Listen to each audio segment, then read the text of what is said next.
राष्ट्रीय राजधानी दिल्ली में लाल किला मेट्रो स्टेशन के पास सोमवार शाम को हुए कार विस्फोट ने पूरे देश को हिलाकर रख दिया है।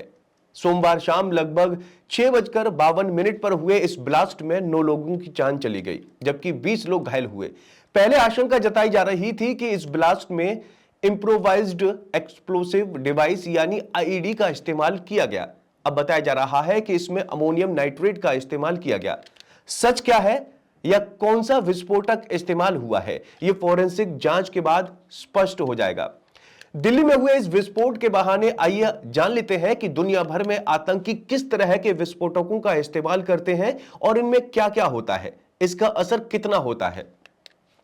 दिल्ली में हुआ ब्लास्ट इतना भीषण था कि आसपास के इलाके की जमीन कांप उठी। ब्लास्ट एक हुंडई i20 कार में हुआ था, जो इस घटना से पहले लगभग 3 घंटे तक सुनहरी मस्जिद के पास पार्क की गई थी। गौर करने वाली बात यह है कि इस ब्लास्ट से ठीक पहले सोमवार को ही सुबह जम्मू कश्मीर और हरियाणा के फरीदाबाद की पुलिस ने संयुक्त अभियान चलाकर 2 घरों से भारी मात्रा में आईडी बनाने का केमिकल हथियार के साथ ही गोला बारूद बरामद किया था। इसलिए इस बात की आशंका गहरा रही है कि इस ब्लास्ट में आईडी का इस्तेमाल किया गया होगा। हालांकि इससे पहले कई 100 किलो अमोनिया नाइट्रेट की बरामदगी की बात भी सामने आई थी। इन सब का इस्तेमाल आतंकवादी गतिविधियों में होता आया है। आईडी का बड़े पैमाने पर प्रयोग। आपको बता दें कि विस्फोटक के रूप में आईडी का बड़े पैमाने पर आतंकवादी, उग्रवादी और नक्सलवादी जो है उपयोग करते हैं। आईडी और कुछ नहीं बल्कि एक तरह का हाथ से बना हुआ बम होता है। इसको काम चलाऊ बम भी कहा जाता है क्योंकि यह घर पर आसानी से और कम लागत में तैयार हो जाता है।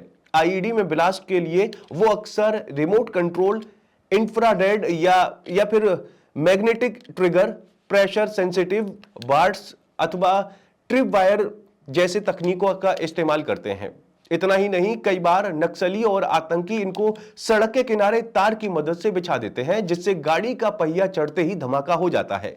आईडी में ब्लास्ट होते ही अक्सर मौके पर आग लग जाती है क्योंकि इसमें घातक तौर पर आग लगाने वाले केमिकल का प्रयोग किया जाता है। आईडी का इस्तेमाल कई अन्य रूपों में भी किया जाता है। छोटे पाइप बम से लेकर भीषण तबाही मचाने वाले बड़े बड़े बमों के रूप में इसका इस्तेमाल आतंकी करते हैं।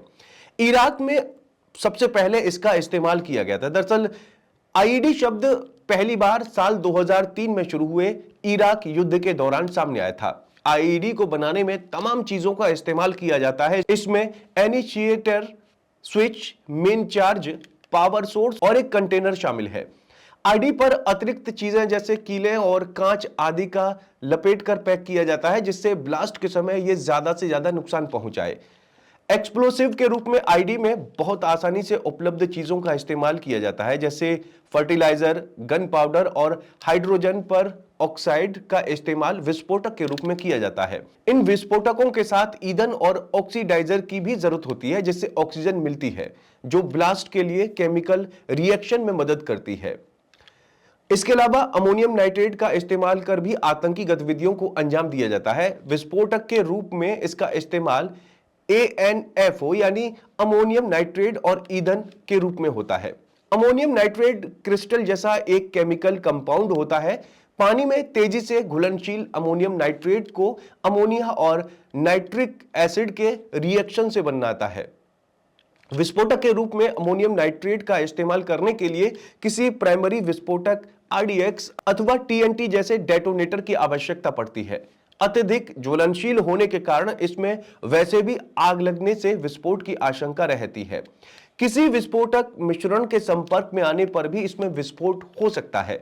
बड़े पैमाने पर भंडारण के दौरान ऑक्सीकरण से इसमें आग लग जाती है और भीषण विस्फोट में गर्मी पैदा होती है। और रही बात दुनिया के सबसे घातक विस्फोटकों में, तो वो है RDX। बम ब्लास्ट की बात हो और RDX का नाम ना आए, ऐसा संभव नहीं है। इसका इस्तेमाल बड़े पैमाने पर युद्धों में होता आया है, तो आतंकी भी दुनिया को दहलाने के लिए इसका इस्तेमाल करते रहे हैं।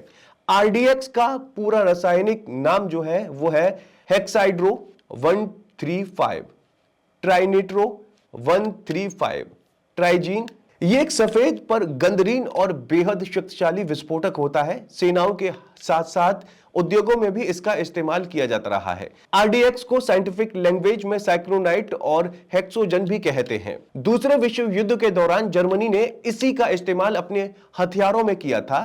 तब इसे हेक्सोजन और अमेरिका व ब्रिटेन में साइक्लोनाइट कहा गया। आरडीएक्स दुनिया के सबसे घातक विस्फोटकों में से एक माना जाता है। इसीलिए इसका अकेले इस्तेमाल करने के बजाय प्लास्टिक विस्फोटक जैसे C4 में मिलाकर किया जाता है। तो दोस्तों, उम्मीद है आपको जानकारी पसंद आई होगी। वीडियो कैसी लगी कमेंट करके जरूर बताएं और हाँ, चैनल को जरूर सब्सक्राइब करें।